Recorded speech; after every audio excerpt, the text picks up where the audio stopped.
The broadcast is now starting. All attendees are in listen-only mode. Hello, everybody, and welcome to the GALA webinar series. My name is Manuela Noske, and I'm the Communications Manager at GALA. GALA is a global nonprofit trade association that enables communication and business across languages and cultures. We're headquartered in Seattle, Washington, in the United States. And today we're going to talk about how you can nurture a remote workforce. What are the peaks? What are the pits? But then our presenters will also share some tips about leveraging global talent. This will be one part presentation and one part conversation between our two speakers, Colleen Barris and Marina Ilari from Terra Translations. Colleen Barris is the Director of Business Strategy for Terra Translations. She has a Bachelor of Business Administration from Loyola University Chicago in Operations and an MBA from Northwestern University's Kellogg School of Management in Finance and Management and Organization. Colleen has spent the past 15 years of her career utilizing qualitative insight and quantitative data to help safeguard businesses and organizations while promoting their successful growth. Marina Ilari has also over 15 years of experience in the translation industry. She's an expert in translation tools and managing projects in English and Spanish. She's worked as a translator, editor, and quality assurance specialist for many companies around the world with a special focus on creative translations and video game localization. She is CEO of Terra Translations, which is a translation team specializing in Latin Spanish and Brazilian Portuguese. Before we get to today's topic, I do need to go over our housekeeping items. First one, as always, is everyone's lines are muted to cut down on any noise. If you have any technical difficulties, let me know by using your chat box, and I will work with you to troubleshoot them. If you have a slow internet connection, your audio may be disrupted. If that happens, use the number listed on the GoToWebinar panel to call in with your phone. We are making a recording of this presentation, and you'll be able to find it following the presentation on GALA's global website. All participants will receive a link by email. If you have any questions or comments, type them into your chat box, and we will try to get to as many of your questions as we can with the time that we have at the end of the discussion today. And with that, Colleen and Marina, the floor is yours. Thank you so much, Manuela. Good morning, good afternoon, good evening, depending on what part of the world you are located. We are so happy to be here and so glad that you joined us and are willing to spend the next 50 or 60 minutes discussing this topic with us. Something that's important for you to know about me, I am relatively new to this industry, and one of the ways that I learned about language is from my peers and from organizations like GALA. So that's really my motivation today in sharing this information with you, helping to grow your businesses, to grow our industry, and really to help us all thrive. I also have a couple of housekeeping items I wanted to address before we get into the meat of our discussion. The first is to expand a little bit more on the structure of today's discussion.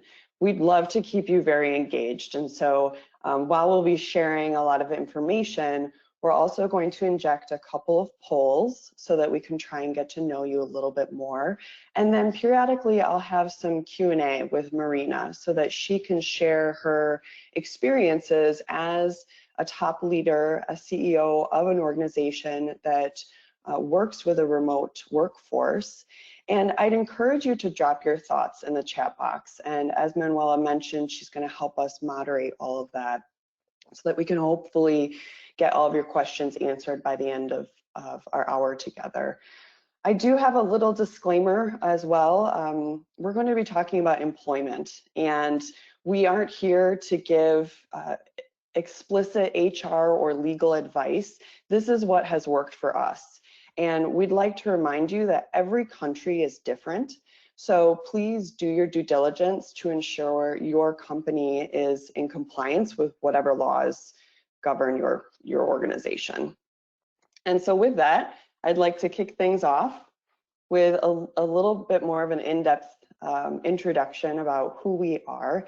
And it is my great pleasure to introduce Terra Translations CEO, Marina Ilari. Marina, would you be willing to share a little bit more with the audience about who you are?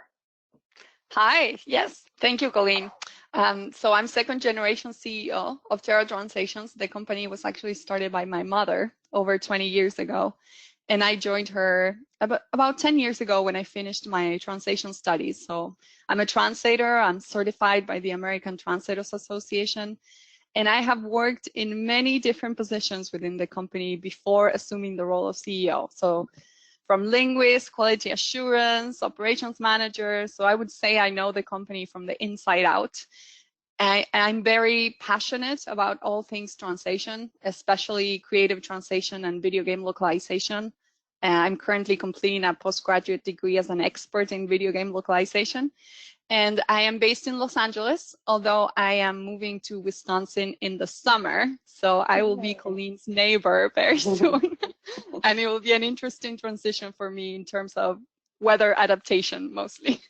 I'm so excited for you to move back, Marina. Again, my name is Colleen Barris. I am the Director of Business Strategy for Terra Translations. And as I previously mentioned, I am relatively new to this space. I started with Terra back in June of 2018. And really my background is in all things related to operating a company. So I have extensive experience in corporate operations, in regards to small companies as well as large operations, logistics, sales, and specifically finance. So I do have an MBA in finance from Northwestern University's Kellogg School of Management. I am also physically located right outside of Milwaukee. And prior to working for Terra, about 90% of my professional life was spent in a traditional office setting. So I am speaking to this topic with the experience of an employee transitioning into this world of working virtually, which has really helped me to create this conversation for us to have today. Marina and I are just two people, so I'd like to introduce you to the rest of Terra Translations. Here they are. This picture was taken in Buenos Aires in November of 2019, and it is actually already out of date. Terra has been experiencing some incredible year-over-year growth of roughly 20%, and our employee base has grown from 39 people to 60 since I joined in 2018. I'll be talking about this annual gathering a little bit later in our discussion, but it's important for you to know that this is a really vital component of who we are as a company. But more importantly, it's what makes Marina and I qualified to talk about this conversation, because we operate as a company with a 100% remote employee workforce. So why are we talking about this? Why are you all here, and why is this relevant to our industry? The nature of our work truly lends itself to a global footprint. So regardless of if you are a single language provider or a massive multi-language provider, you are only as good as the linguists and people you recruit. So why are so many of us limiting ourselves based on geography? And I'd like to launch into here our first poll. So Manuela, if you wouldn't mind, I want to get to know a little bit more about what's happening with you. So how does remote workforce currently fit into your company profile? Option A, it doesn't. All employees report to an office daily. B, you're working with freelance linguists who may be located all over the world. C, you have a partially remote staff. So some people are working in an office, but some people are working elsewhere. D, you're completely virtual. Or E, other. And if you do select other, if you could just drop some comments in the chat box so we can get to know what makes your situation unique.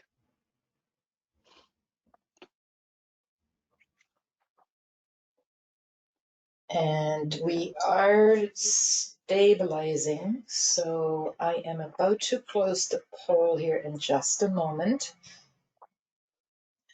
Well, we're still getting a few answers here, so let me give it a few more seconds. Okay. All right, and I'm going to close it now, and I'm going to share the results with you, which I hope you can all see. So we had 3% saying, it doesn't. All employees report to an office daily. 27% saying via freelance linguists.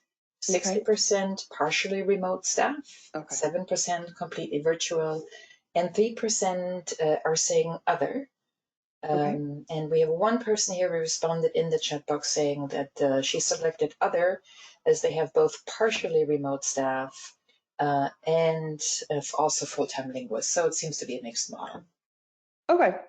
Yeah, and this is, I think, what Marina and I anticipated seeing for our industry. So regardless of where you fall on the spectrum, we hope to help you in some capacity, whether it's the way that you're thinking about expanding your virtual team, or maybe getting into this space at all, or maybe something that might help you engage your employee base a little bit more effectively. All right, I'm going to hide the results and go back to your slides. Perfect. Great. Thank you, Manuel. So what are we going to cover today? We have two major components to our conversation. The first is, how did we get here? So how did all of this evolve, and how can it successfully be executed going forward?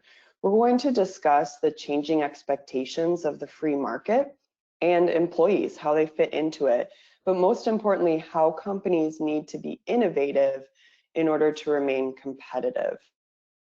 Then we're going to move into a discussion more about the minutiae of operating a virtual workforce. So what are truly the benefits? What are some points of friction? And what are then some tips that we've learned along the way?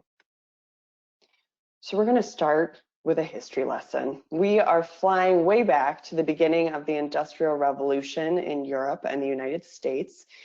This was roughly 1760 to 1840, about 80 years of extreme development and change was spreading.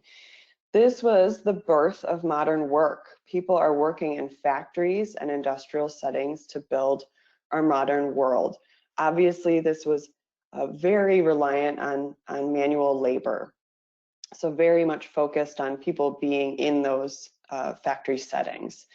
The next big milestone comes with the invention of the assembly line and mass production in the early 1900s, and this was thanks to Henry Ford and the automotive industry. At this point, factory work is evolving, but it is still heavily reliant on labor. We then move into the world of automation, and that surfaced in the mid-1900s. And this is where we see the integration of machines and people and the birth of technology working in conjunction with humans. The type of work at this point is really shifting, but it is still dependent on people, physical labor, and a physical presence to do the work. Now let's fast forward to what doesn't seem like that long ago to me, the early 2000s. And this is the development of what is known as the cyber physical system. And this is where we see systems being put into place that are controlled or monitored by computer-based algorithms. So we start to see much more freedom from physical location. So much of work has changed in this spectrum. The modern office was actually established in the 18th century, and now we're at this turning point where we're able to evolve in the way that we work, but things haven't really moved as quickly as we would have thought they would. However, it's important to look at the evolving world in the way that we actually complete this work. So let's reflect on what we've come to expect in the past. A workday, 9 to 5 in a corporate office, where you're being evaluated on what you're putting in, the work that you're actually doing. We're very reliant on phone and email pretty strictly, and focused on recruiting based on knowledge and expertise. Many times too, we see work in the past being siloed by responsibilities or department. departments, and also information being exclusive to those areas. So then we look at where we are today and where things are rapidly moving. Employees are expecting now to be able to work anywhere and anytime.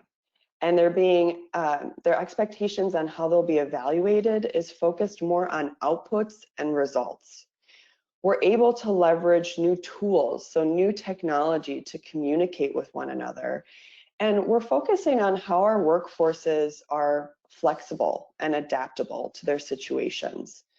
We're also expecting that teams be more collaborative and cross-functional. And we are sharing information at a rapid pace. So all of this evolution is really lending itself to leveraging virtual teams. So how can you and your company take advantage of this evolution? For those of you who were in Munich last year at the GALA conference, this idea is really woven into a similar mindset of our conversation that we had about AI. You know, it's happening. So are you ready and willing to change in order to remain competitive? Or are you going to be resistant to this change? So I'd like to launch into our next poll then. What do you see as the biggest advantage of working in virtual teams? And if you currently work with virtual teams, what has been the biggest advantage? If you aren't currently working with virtual teams, what do you anticipate the biggest advantage to be? Is it the availability of talent? Do you anticipate or have you seen reduced costs? How about employee retention? So you have a higher retention rate because people feel they have a more flexible and autonomous work life. And is there an increase in productivity because employees are more satisfied and are getting work done more efficiently? Or is it something else? And I have actually made this a multiple choice answer. So if you feel there are 2 or 3 reasons, you feel free to click them all. This is a multiple choice. And it looks like we have already stabilized. There's a few more answers coming in. I'll give it 5 more seconds for you to think it through. And I am going to close the poll and share the results. So talent availability, increased access got 89% of the votes, Okay. and reduced costs. So now we're going over 100 because it's multiple choice. Sure. Reduced cost and employee retention with 51, increased productivity with 49, and then there are other reasons that people cited. So this is really in the order of how people voted. So Okay. talent availability is the number 1. Great. Well, we really see all of these as huge benefits of working with a virtual team. And we've identified 5 major benefits that we want to outline for you. The first being that answer that got the most results, and that's recruitment. So imagine if you were not limited by your geographic region. This is a major problem for a lot of industries, and I can speak specifically to the United States, especially in rural areas that are desperate for talent. So when supply is low, it typically means higher costs for companies to attract talent. How would this change your company? You know, how would the outlook for growth change? How would your profitability change if you could recruit based on talent and not geography?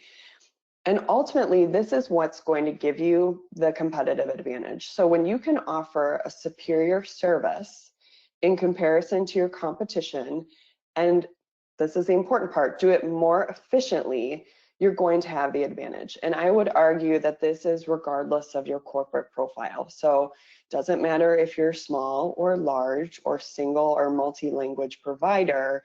When you are able to recruit a superior talent and not limited by that geography, it's going to offer you an advantage. The next is increased productivity. So in researching for this project and chatting with some peers, I was surprised. I often found that this was the biggest concern that people have, but this should really be seen as the largest benefit. A 2-year study out of Stanford actually found an astounding boost in productivity among what they called telecommuters, and it was equivalent to a full day's work. So where is this coming from? I mean, think about when you're working in an office setting, you have a commute into an office, you potentially have to leave work early to deal with life. There is the cliche water cooler talk, so socializing with colleagues, which is great for creating community, but can also sometimes be disruptive to productivity. And then there are just office distractions, right? Employees are much more willing to get work done more efficiently when they're given the ability and flexibility to work from home or their preferred environment, rather than fulfilling an expectation to be present in an office. And so I like to reference this idea of don't be busy, be productive. So what are you bringing to the table at the end of the day rather than throughout the day? And this is really how we should be thinking about what's vital for our employee base. The next advantage is being a nimble company. As our environment changes at such a rapid pace, one of the biggest insurance policies a company can build is to do everything it can to remain nimble. So slow-moving companies, and I will create kind of a stereotype here, usually it's the larger multinational companies, just because of the volume of employees, can typically find themselves in this cycle of deterioration where change is happening so slowly that by the time the change actually happens, it's already out of date. And so by initiating this idea of a virtual workforce, you're really creating an overarching attitude of positive adaptation, and it lends itself to being a more agile, adaptive, and nimble organization. The next advantage is one that we've all heard, this idea of work-life balance and employee autonomy. I'm not sure if I'm alone here, but I get the sense that the world thinks that this is just a goal for the millennial generation, to have some semblance of balance between personal and professional life, but everybody wants this, right? We all have commitments outside of work. Family, friends, hobbies and passions, responsibilities and goals. Working in a virtual setting really allows this flexibility to come to fruition. So research has shown that when employees are given the freedom associated with an autonomous work environment, their job satisfaction goes up. It increases motivation and feelings of happiness, and it reduces attrition and turnover. And we all know that motivated employees who are loyal create companies that are more profitable and more efficient. And then talking about profitability, we have to talk about the bottom line. So how does this save money? The first way really is the reduction in a brick and mortar space. So there's a concept called hoteling, in which a company is able to operate a much smaller work environment because their employee base is rotating between working virtually and working in an office space. So by having this reduced brick and mortar space, you are then required to maintain a much smaller building and pay for utilities and everything that goes along with it. So that's going to help the bottom line. And the second one is reduced turnover. Recruiting employees and training them is very expensive.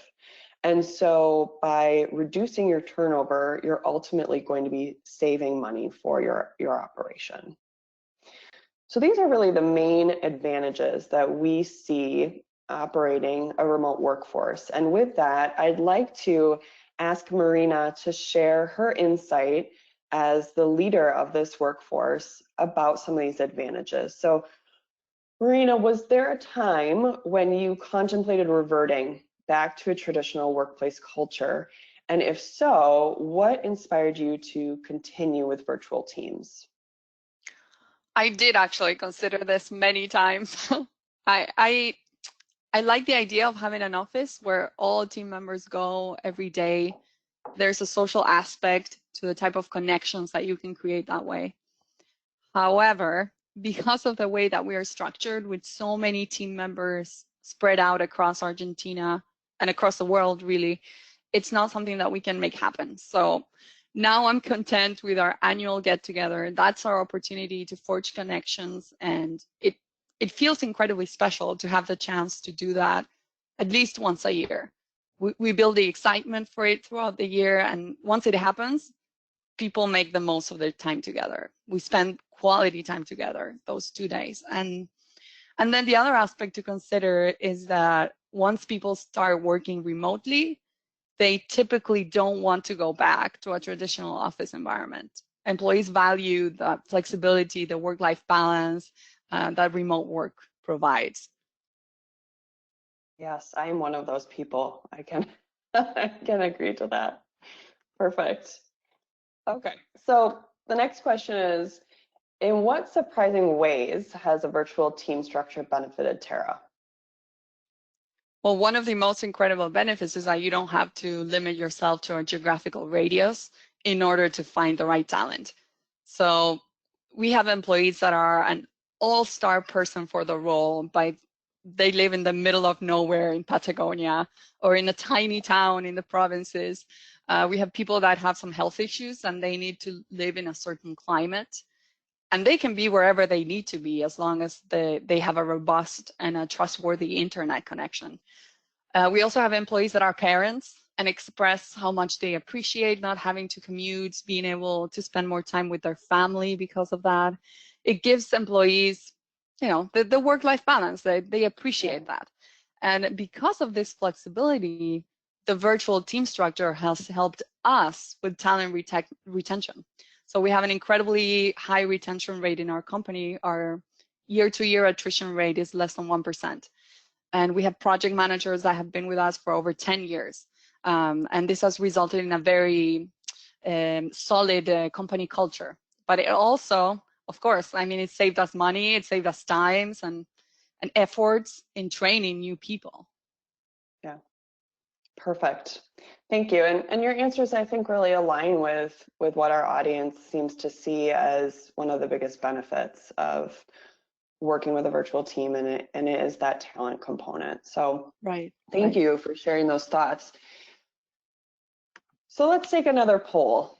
We've talked about the positives. Let's talk about maybe the points of friction. What are your biggest concerns in embracing a remote workforce? Or if you do currently work with remote employees, what have you seen as an issue or your biggest concern? Is it that employees lack self-motivation? Is there reduced productivity or efficiency? Are you worried that employees might be working too many hours or there's a reduction in employee satisfaction? Do you struggle with a lack of company culture, or is there something else? And again, feel free to drop these ideas in the chat box. And this is again a multiple choice. So if you think that all of the first 4 apply, you feel free to click them all. But if you have other thoughts, feel free to put them in your chat box and I'll read out what your thoughts are. And we still have answers coming in. I'll give it another 5 seconds here. Okay.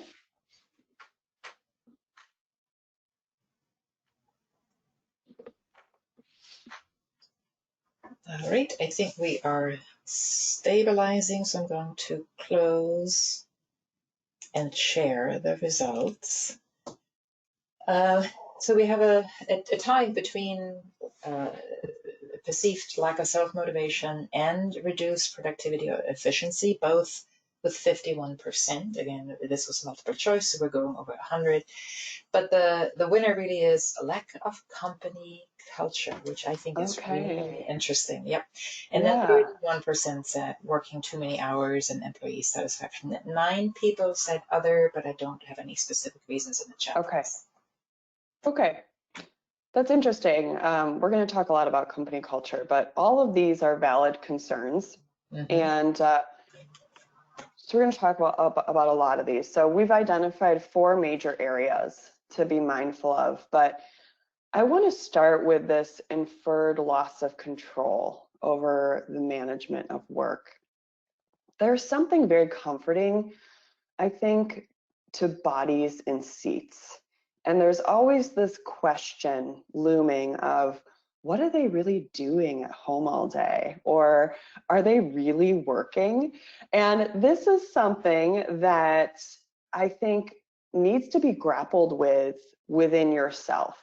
And I was trying to think of an example of this transition from being fearful of a situation to then having it turn into a really positive scenario. And I know that we have some rideshare folks in our audience today. And so I thought this might be a good example, just a personal example of how I've seen this transition. So I used to live in Chicago, and I remember when rideshare emerged. And I remember the first time that someone told me they were going to participate in rideshare, and I thought it was absurd. You know, and mind you, I would take a taxi all day, any day, and not even think about it. But this idea of getting into a stranger's car, I didn't know how I was going to pay them or how they'd know how to get me where I needed to go, or would it be safe? And so it was something I was really apprehensive about doing. But now, fast forward, I have used rideshare all over the world. And in fact, it is something that now gives me extreme pleasure in knowing that I have a safe and effective way of getting around. Even when I don't know the language, I can use this situation. And what I think it shows is that once we are given structure and we are educated in something and given the knowledge, we get over this fear. And so we're going to be talking about this, how to mitigate this inferred fear over the loss of control over managing work. But it is something that I think can be debilitating to leadership in trusting that this is something that will work for them. The next area of risk is the transition psychologically to adapting to working virtually rather than in an office. This is different. So I can't walk into a conference room with a colleague to chat about an issue, or I can't network easily at a bar after work. There is an inherent learning curve that needs to be discussed and monitored and supported. And again, I will share another personal story about this, is that I really struggled when I started working completely virtually. So I am a very extroverted person, and I missed interacting with people and with coworkers. I needed to create opportunities to fulfill what I felt like I was now lacking. And the most important component about this is that I was encouraged to do that by the leadership of my company. So encouraged to join professional organizations, maybe find work share situations available in my area. But this is definitely something to be mindful of, in that many people are very used to working in a traditional communal space. And when they are then isolated to working from home or somewhere else, it's going to take a period of adjustment. The next risk is overcoming the lack of physical presence and replacing it with sometimes some technological limitations. So technology is not 100% reliable. In fact, before our conversation started, Manuela and Marina and I were all talking about internet connections, and I was fearful of my internet connection and what if my hardware malfunctions, and there's always user error. These are all things that can impact productivity and disrupt efficiency, but they all come at a trade-off, right? So disruptions still exist in a physical workspace too. Think about your commute to work. There are flat tires. Here in Wisconsin, we get lots of snow. You have sick kids that require you to stay home from the office. And there are even technical issues at an office. So how many of you have sat at your desk waiting for IT to show up while you twiddle your thumbs and can't get anything done? And so really, when evaluating the potential risk of technology limiting your efficiency versus being in a physical location, you really need to weigh the pros and cons of each scenario in order to find what works best for you. But it is something to be mindful of, and it's also something to be supportive of for your employees, making sure that they have the right technology to do their job. The final challenge, and what I see as one of the biggest, is that leaders really need to step up.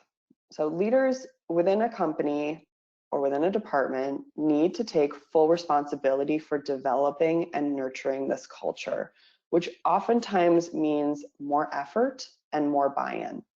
So this requires you to create more visibility, to create more transparency, and really to pour in more trust to knit together a solid foundation and cherish a positive corporate culture. And I think this is what's most important for those of you who are concerned about corporate culture, rightfully so, because it is what is the foundation for who you are and your identity. And I think Marina would agree that culture is something we prioritize above almost everything else because it trickles down into everything that we do. Our retention rate with clients and employees, our customer service, and the quality of work. But this has come at a really big price to our leadership. And so unless you as leaders are ready to dive into this and be committed and support your employees and develop that culture, it is something that you should think very hard about before you engage in a virtual team, because it is a necessity in order for it to be successful. And so with that, I think this is a good moment to pass the baton back to Marina to talk about some of these challenges. So Marina, what do you think has been one of the most unexpected challenges to leading our remote staff? The most unexpected challenge would be making sure that communication is shared consistently with all the members of our team. So making sure that what we communicate is understood by everyone the same way. When you're not all together sharing the same physical space, there are certain limitations and information can get lost more easily. And also, most importantly, intention can get lost more easily. So these past couple of years, our company was experiencing rapid growth, and I couldn't keep up with making sure that communication was reaching everyone the way that I wanted. So to ensure communication was consistent, we created a new management roles. So, and we had to work on our messaging with these new leaders on how we were going to unify communication so as not to create any misunderstandings amongst our team members. And this was a clear shift in our company and the way that we did things. Yeah. Great, thank you. So the next one that I'm curious about is, what are the most vital resources that you've used to combat these challenges? I mean, you talked a little bit about it in this last answer, but are there other components that have really helped you? Sure, yeah. The most vital resource, without a doubt, would be to have someone in charge of human resources, an expert that can help you make decisions, communicate with your employees, and maintain a positive culture. So we're very fortunate to have an amazing HR director. She has helped us implement so many initiatives, such as the employee climate survey. We do the survey every year where people can answer anonymously an extensive list of questions about the work that they do in our company, and they can express freely how they feel about everything. And this has been a tremendous tool for us to learn what people are thinking and feeling, and also to take action on things that we could do better. For example, through this survey, we learned that people wanted to hear more about people from other teams. And that's when we decided to create a monthly internal newsletter.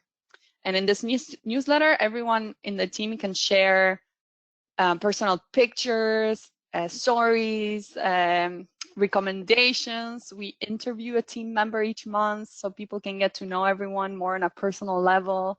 And it has been an excellent way of keeping our friendly culture alive and promoting communication.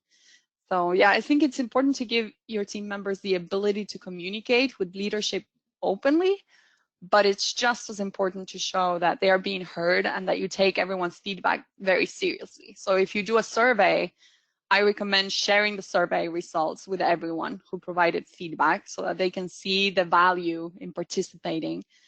And then the most vital step is to take action on the survey's results. If you don't take action on the survey feedback, that it can discourage employee engagement. Mm-hmm. Yeah, I think that's a great tip, and it actually lends itself really well to our next section here. Is we want to offer you some tips on what really has worked for us. And we've outlined 4 here to consider, starting with recruiting for truly the right reasons. So is the candidate qualified? Do they have the right attitude and personality for the culture and for the job? So sometimes companies, I think, struggle with how to do this. And we are lucky enough that there are lots of tools now that you can use. And 2 of the tools that we use are the Colby Index and the Enneagram. We found these really helpful. If you're not familiar, the Colby Index, it's an assessment that identifies natural strengths and innate abilities in people. And this then allows you to strategically form teams with personalities that are conducive to working well with one another. In fact, with the Colby, Marina and I found that our personalities are actually very compatible. I mean, we felt like they were compatible, but then seeing it through this Colby Index really kind of confirmed that innately we are just good at working together. So that was really, really helpful. The next one is the Enneagram, and this is a system of personality typing.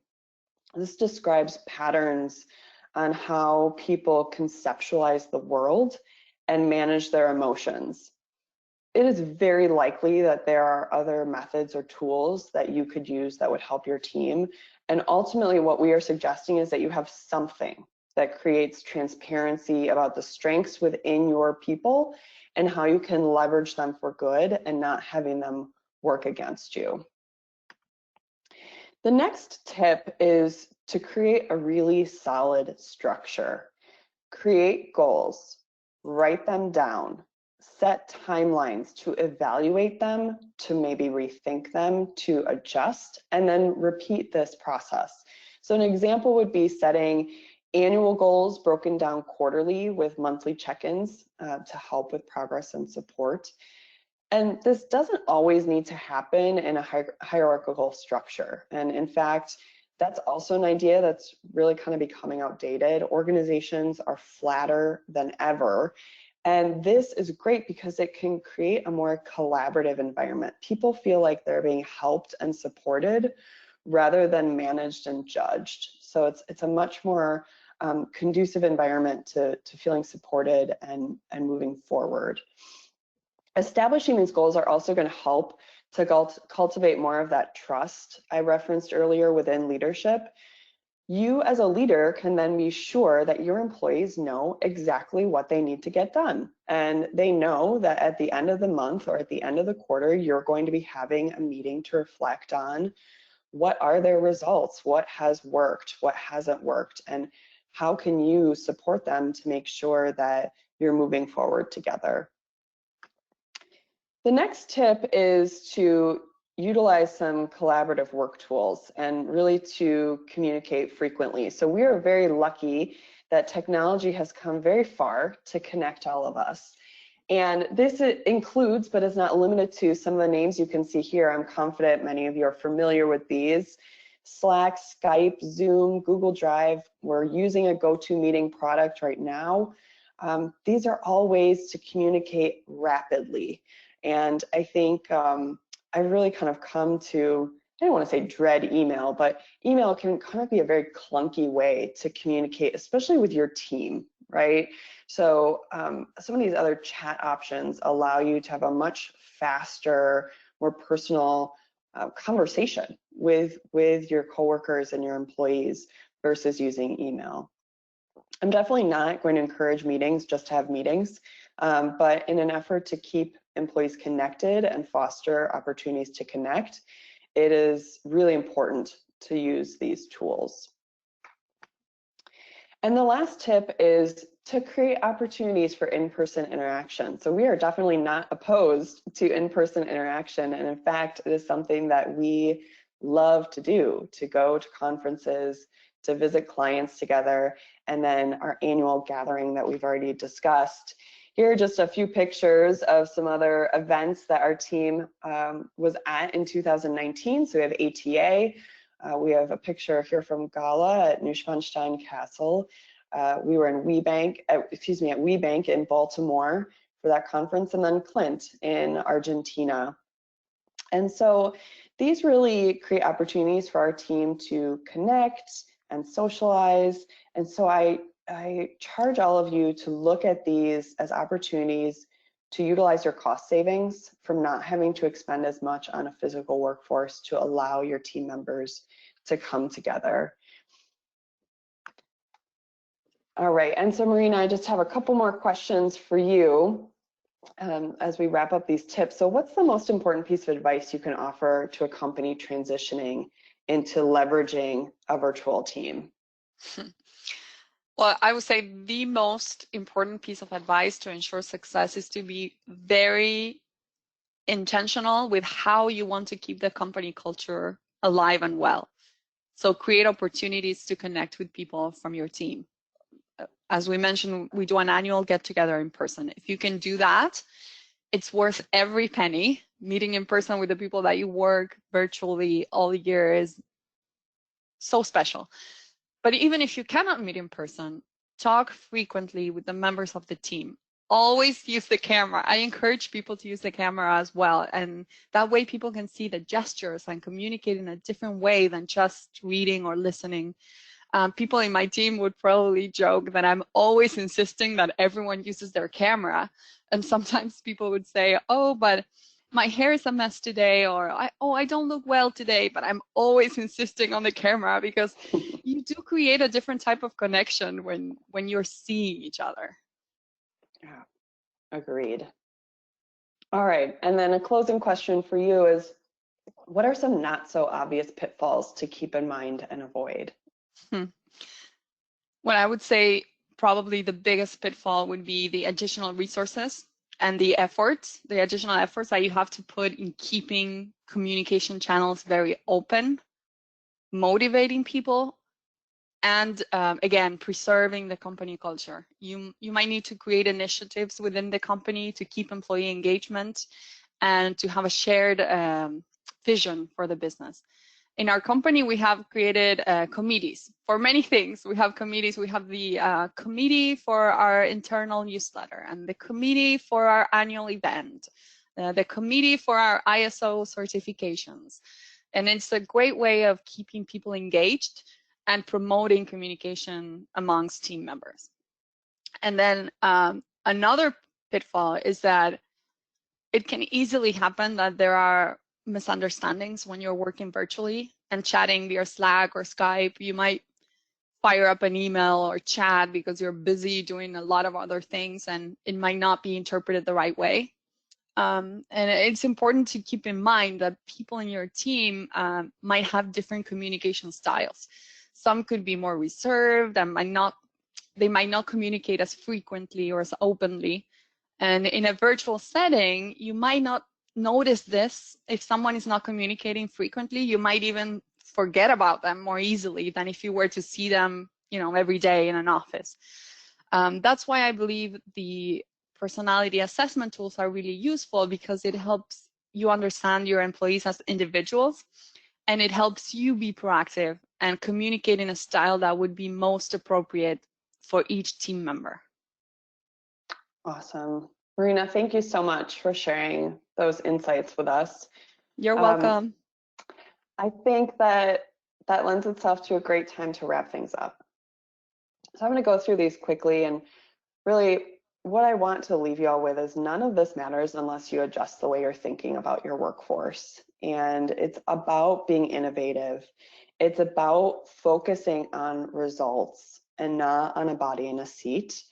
For the leaders, I really encourage you to smother those ideas of fears through building trust and entrusting that your people are going to be doing the job that you've hired them to do. Stick to your goals. Create visible, tangible expectations and follow through with them. Follow through with them monthly, quarterly, and annually. Make sure that you're reinvesting in your people. So the point of virtual teams isn't strictly to operate a lean organization. It is really meant to be reflective of this quote from Richard Branson: every success story is a tale of constant adaptation, revision, and change. This is not a situation that we're creating just to save money. It's what is best for us and our business, and that's why we do it. Make sure that you're prioritizing and celebrating small wins. So if someone won a new client or thought of an innovative or creative idea, you need to find ways to replace happy hours and work parties with other ways to connect and celebrate. And finally, I want to revisit this idea of creating a community, talking about the newsletter. I'm going to expand just a little bit on that. We look forward to this newsletter. It is something that we can't wait to get every month. It is not one piece of paper that says happy birthday or here's someone's work anniversary and gives some statistics. It is truly a way for our employees to connect in a way that otherwise would happen over the lunch table in an office, or like I said, at a happy hour at a bar. It's a way for us to really feel like we know the people who we're working with and can care about them. This is really all about ensuring that your employees understand that they are cared about and cherished. And that ultimately is going to help to support that positive culture. And so with that, we have just a few minutes left for some questions. On behalf of myself, Marina, and our entire team, I'm so grateful for you being here. And here's our contact information. If you'd like to continue any part of this conversation, please shoot us an email. We'd love to meet on Skype or chat over the phone. But with that, Manuela, are there any questions that have come up in the chat box? Yes, there are. And let me start with this one here, which I think is a really good one. And that is, how do you manage career development and career advancement with a remote workforce? Oh, that's a great question. We have again, our HR director, which she's so amazing. She's created a structure and we have different goals. So each team member has a goal for the year that they put to themselves. Like it might be like, I want to do this course, or I want to go to this conference, or I want to learn more about this tool. And it's a SMART goal, so we measure it. And then when we meet for the performance reviews, we see how those goals are going. And we also support the professional development, like if they want to do a course or they want to attend a certain event that will help them in their work, our company will support it. But again, we measure it also with our human resources department. Mm-hmm. And something else I'll say that we do that I think is very unique is we give employees the opportunity to split their time between different responsibilities. And so I think that this can really help with people who maybe are engaged in something, but they might get bored quickly or want to shift their focus to a different responsibility. And so again, it goes back to being a nimble company in that you're able to really satisfy those needs by allowing employees the opportunity to stretch their legs in other capacities. Mm-hmm. Great. We got a follow-up question essentially, and that is, you mentioned you have an HR director and that is key for you. Like what size, like how many employees do you recommend to have before you hire somebody in that capacity? Any advice or experience on that? Well, I remember very specifically when we hired Natalia, our HR director, there were 14 people in our team. And the company grew a lot, obviously. I mean, right now we're a little over 60. So yeah, at that point is that when we felt I remember so specifically that we were 14, that we felt that we needed that support. Like we were completely virtual and we needed someone to help us with the culture, the communication, the goals, everything. But I think you sort of feel it and realize when you need that extra help. And at that point with the 14 people, did you have an inkling that you were going to expand and felt that it was worthwhile because of your expansion, or did you feel 14 people justifies hiring an HR director? Both ways. Mm-hmm. Yeah, we were expanding, and also we already, with the people that we had, we were noticing we needed that help. So it was both the idea of expanding, but also the idea of how do we keep the company culture alive with the people that we have. Yeah, interesting. Here's one that I'm really curious about, and that is, what language do you use as a company, and has that changed over time? You have this focus on Latam and Brazilian Portuguese. How do you communicate with each other? I can speak to this, Marina, if you don't mind. Okay. So what I will say is, before I joined the company, we were 100% Latin American. So I'm the one person who's ruined our statistic. And what I will say is that prior to me joining the company, obviously all of internal communications were happening in Spanish, and I will not call myself bilingual. I'm very much so working very diligently to become bilingual. But the company has started to operate more in English. And what I will say is, not to make myself feel better, but it has helped us as an organization as we become much more global, because we have expanded our language combination offering recently. It has helped us cultivate stronger relationships with linguists when we are operating in a more common language of English. And I say this specifically now because we are working more frequently with Asian languages. And so it really is necessary to make sure that we have this common language for us to make sure that we're all on the same page. But it has been, Marina, I don't know if you agree, it's been a bit of a growing pain. Totally. And for me, it was a total cultural adjustment. So for me to, especially the first time I went to Buenos Aires, and interacting with people, it was breaking down some barriers of me feeling self-conscious of my Spanish and other people feeling self-conscious of speaking English. And I think it brought us all together, but it's also encouraged me to become a better professional. So there has been a transition. Interesting. I think the other interesting aspect to discuss here, unfortunately we won't have time, is did you notice a shift in company culture as you switched languages, right? But we indeed do not have a lot of time to discuss that. So say that. If anyone's interested, shoot us an email and we can talk about it. Exactly. Yes, for sure. Exactly. Thank you two so much for taking the time and talking to us about your experience creating and managing a global workforce. It's super interesting. And to our audience, thank you all for your questions. And we would really appreciate it if you could take just a moment to give us your feedback on today's session. Using the post-event survey, it pops right up when I close, and it's short, but your perspectives really help us to continue to refine our webinar program. And with that, I wish you, both you and Colleen and Marina, still a good day, but a lot of you a good night. And I look forward to seeing you at another GALA webinar soon. Thank you. Goodbye. Thank you. Thank you.